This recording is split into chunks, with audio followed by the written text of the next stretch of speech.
Le centre des expositions de la foire commerciale intra-africaine à Durban est des plus actifs entre ventes, accords commerciaux et réunions commerciales. Plus d'un millier d'entreprises de tout le continent y présentent leurs produits et services. Il y a eu beaucoup d'intérêt dans notre produit venant de plusieurs parties d'Afrique et d'ailleurs dans le monde.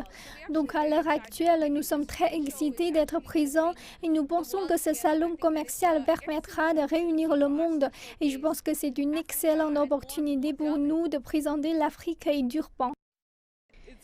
Il s'agit d'une grande opportunité pour les commerçants locaux, même si c'est difficile pour la plupart des marques locales. Nous ne faisons pas beaucoup de choses comme cela. Nous ne disposons pas de toutes les ressources et des choses comme cela. Le commerce entre les nations africaines stagne à environ 16% avec des marques internationales dominant toujours les marchés locaux. Cela représente environ de 450 à 500 milliards de dollars en valeur d'articles que l'Afrique importe.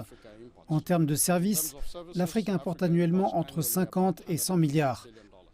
Donc, si vous additionnez cela, cela représente presque 700 milliards de dollars de marchandises en valeur. L'objectif du commerce intra-africain est d'inverser un peu de cela. Mais les petits entrepreneurs ici déclarent avoir besoin de plus de clarté sur ce que cela signifie pour eux. Je suis un négociant en marchandises, donc comment est-ce que je déplace mes produits du port de Durban jusqu'en Afrique subsaharienne? Comment ne pas être stoppé à la frontière? Quels documents sont nécessaires? Et quelle est la bande passante? Est-ce en temps réel? Toutes ces questions auront besoin de réponses. L'accord de libre-échange continental africain a été salué par les dirigeants ici, car il s'agit de l'avancée la plus significative depuis son lancement en janvier dernier. Mais pour sa mise en œuvre effective, les dirigeants devront faire avancer rapidement le commerce de l'ordre de 50% au cours des 30 prochaines années.